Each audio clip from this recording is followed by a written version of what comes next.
Hello, എല്ലാവർക്കും നമ്മുടെ പുതിയൊരു വീഡിയോയിലേക്ക് സ്വാഗതം. അപ്പോൾ ഇന്നത്തെ വീഡിയോ എന്താണെന്ന് വെച്ചാൽ, ഇന്ന് ഞാനും ശക്തിൻ്റെ അപ്പയും മുത്തുമണിയൊക്കെ കൂടി ചേർന്നിട്ട് നമ്മളെ വീടിനടുത്തൊരു പട്ടി പ്രസവിച്ചിട്ടുണ്ട് കേട്ടോ. അപ്പോൾ ആ കുഞ്ഞുങ്ങളെയൊക്കെ ഒന്ന് കാണാൻ വേണ്ടി പോവുകയാണേ. ശക്തി നല്ല സന്തോഷത്തിലാണ്. അതാണ് ചെണ്ടിയൊക്കെ കൊട്ടി വരുന്നത്. കാരണം എന്താണെന്ന് വെച്ചാൽ, ശക്തിക്ക് പട്ടിക്കുഞ്ഞുങ്ങളെയും പൂച്ചക്കുഞ്ഞുങ്ങളെയും ആട്ടിൻകുട്ടീനെയൊക്കെ ഭയങ്കര ഇഷ്ടമാണ്. അപ്പോൾ നമ്മളത് അവിടെ എത്തിയിട്ടുണ്ട്. അവിടെ എത്തിയപ്പോഴാണ് നമ്മൾ കണ്ടത് 3 കുട്ടികളാണ് കേട്ടുള്ളത്. 3 നല്ല തക്കട് മണികളായ കുട്ടികളാണ് കേട്ടോ. അപ്പോൾ നമുക്കിവിടെ വരുന്നത് വരെ നമുക്ക് പട്ടിക്കുഞ്ഞുങ്ങളെ എടുക്കണമെന്നൊന്നും ആഗ്രഹമൊന്നും ഉണ്ടായിരുന്നില്ല. പക്ഷേ ഇവിടെ വന്നവരെ കണ്ടപ്പോൾ മുതൽ നമുക്ക് 3 കുഞ്ഞുങ്ങളെ എടുക്കണമെന്നുണ്ട് കേട്ടോ. പക്ഷേ ഓൾറെഡി നമ്മളെ വീട്ടിൽ 2 പട്ടികളുള്ളതുകൊണ്ട് തന്നെ നമുക്ക് അങ്ങനെ കൂടുതലായിട്ടൊന്നും എടുക്കാൻ പറ്റില്ല. അങ്ങനെ അവസാനം നമ്മൾ ഒന്നിനെടുക്കാമെന്നുള്ളൊരു തീരുമാനത്തിലെത്തിയിട്ടോ. കാരണം എന്താണെന്ന് വെച്ചാൽ, നമ്മൾ കുറേ ദിവസമായി വിചാരിക്കുന്നു ശക്തി വീട്ടിൽ ഒറ്റയ്ക്കാണ് കേട്ടോ കളിക്കാനൊക്കെ. അവനിവിടെ ഫ്രണ്ട്സോ കാര്യങ്ങളോ ഒന്നുമില്ല. അപ്പോൾ അവൻ്റെ കൂടെ കളിക്കാനും അവന് ഒരു സ്നേഹത്തിലൊക്കെ നിൽക്കാനും വേണ്ടിയിട്ട് നമുക്കൊരു പട്ടിക്കുഞ്ഞിനെ എടുക്കണം എന്ന് നമ്മളിങ്ങനെ വിചാരിച്ചിട്ടുണ്ടായിരുന്നു കേട്ടോ. അപ്പോൾ നമ്മൾ എന്തായാലും ഇവിടെ നിന്ന് എടുക്കാമെന്ന് തീരുമാനിച്ചിട്ടുണ്ട്. അപ്പോഴേക്കും ആ പട്ടിക്കുഞ്ഞുങ്ങളുടെ അമ്മ വന്നിട്ടുണ്ടായിരുന്നു. പക്ഷെ അവൾ നമ്മളടുത്ത് വഴക്കൊന്നും ഉണ്ടാക്കിയിട്ടുണ്ടായിരുന്നില്ല. കാരണം അവൾ നമ്മളെ വീട്ടിൽ വരുമ്പോൾ നമ്മൾ നന്നായിട്ട് ഭക്ഷണമൊക്കെ കൊടുക്കുന്നതുകൊണ്ടാവണം.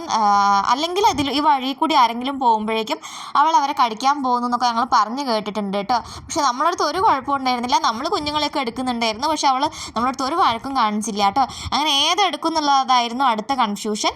അങ്ങനെ അവസാനം നമ്മളിതാ ഇവനെയാണ് കേട്ടോ എടുത്തത്. അങ്ങനെ ഇവനെയും കൊണ്ട് നമ്മൾ നല്ല സന്തോഷത്തിൽ വീട്ടിലേക്ക് പോവുകയാണ് കേട്ടോ. അപ്പം ഇവൻ അവിടെ പോയിട്ട് ഇനി വഴക്കുണ്ടാക്കും, അമ്മേനെ കാണാണ്ട് കരയോന്നൊന്നും നമുക്ക് അറിയില്ല. എന്തായാലും നമ്മൾ ഇവനെ എടുത്താണ് നമ്മളെ വീട്ടിലേക്ക് പോകണത്. അടുത്തത് ഇവൻ എന്ത് പേരിടും എന്നുള്ളതായിരുന്നു കേട്ടോ.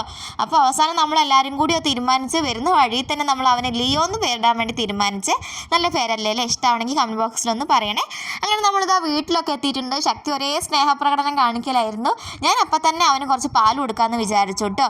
കുറച്ച് എന്തെങ്കിലുമൊക്കെ കൊടുത്ത് അവനെന്നെ സോപ്പിട്ട് മയക്കണം. അപ്പം ഞാൻ എൻ്റെ പാൽ കൊടുത്തുകൊണ്ടിരിക്കുകയാണ്. അതിനിടയിൽ ശക്തി എൻ്റെ അടുത്ത് ഞാൻ കൊടുക്കാമെന്നൊക്കെ പറഞ്ഞ് എൻ്റെ അടുത്ത് വഴക്കുണ്ടാക്കിക്കൊണ്ടിരിക്കുകയാണ് കേട്ടോ. പക്ഷേ ഇവൻ ഇവിടെ വന്നപ്പോൾ വലിയ സീനും കാര്യങ്ങളൊന്നും ഉണ്ടായിരുന്നില്ല കേട്ടോ. അവന് വലിയ പ്രശ്നമൊന്നും ഉണ്ടായിരുന്നില്ല. അവൻ ഇവിടെ പാലൊക്കെ കുടിച്ച് അങ്ങനെ സെറ്റായിരിക്കുകയാണ് കേട്ടോ.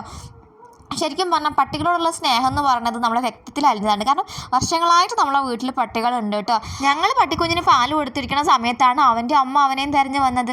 അല്ലെങ്കിൽ അമ്മേൻ്റെ സ്നേഹത്തിൻ്റെ അടുത്ത് എത്താൻ നമുക്ക് പറ്റില്ലല്ലോ അല്ലേ? അപ്പോൾ അവന് വന്നിട്ട് അവന് പാലൊക്കെ കൊടുക്കുന്നുണ്ടായിരുന്നു കേട്ടോ. അത് കണ്ടപ്പോൾ നമുക്കും സന്തോഷമായി. കാരണം നമുക്ക് ചെറിയൊരു വിഷമം ഉണ്ടായിരുന്നു കേട്ടോ. അമ്മേൻ്റെ അടുത്ത് നിന്ന് കുഞ്ഞിനെ എടുത്തിട്ട് വന്നല്ലോ എന്ന് ആലോചിച്ചിട്ട്. പക്ഷെ അമ്മ അവനെ കാണാൻ വരുന്നതൊക്കെ കാണുമ്പോൾ നമുക്കൊരു സന്തോഷം ഉണ്ടായിരുന്നേ. നമ്മുടെ മനസ്സിൻ്റെ സന്തോഷത്തിന് ഏറ്റവും നല്ലതാണ് കേട്ടോ നമ്മൾ പട്ടിക്കുഞ്ഞിനെയോ അല്ലെങ്കിൽ ഒരു പൂച്ചക്കുഞ്ഞിനെയോ എന്തെങ്കിലും കിളികളൊക്കെ വളർത്തുന്നത്. കാരണം രാവിലെ എണീറ്റ് വരുമ്പോൾ അവർ നമ്മളെ വെയിറ്റ് ചെയ്ത് നിൽക്കുന്നത് കാണുമ്പം അവർക്ക് ഫുഡ് കൊടുക്കുമ്പോൾ അല്ലെങ്കിൽ അവരെ കൂടെ ടൈം സ്പെൻഡ് ചെയ്യുമ്പോൾ ഒക്കെ നമുക്ക് മനസ്സിന് കിട്ടുന്ന സന്തോഷം എന്ന് പറയുന്നത് വളരെ വലുതാണ് കേട്ടോ. വെറുതെ തെരുവിൽ കിടന്നിട്ട് എല്ലാവരുടെയും ആട്ടും തുപ്പും എയറൊക്കെ കൊള്ളുന്നതിന് പകരം ഒരു പട്ടിക്കുഞ്ഞിനെങ്കിലും നമുക്ക് രക്ഷിക്കാനായല്ലോ എന്ന് ആലോചിച്ച് നമുക്ക് നല്ലൊരു സന്തോഷം തോന്നി കേട്ടോ. എന്തായാലും നമുക്ക് പറ്റുന്നതിൻ്റെ മാക്സിമം നമ്മൾ അവനെ നോക്കുന്നതാണ്.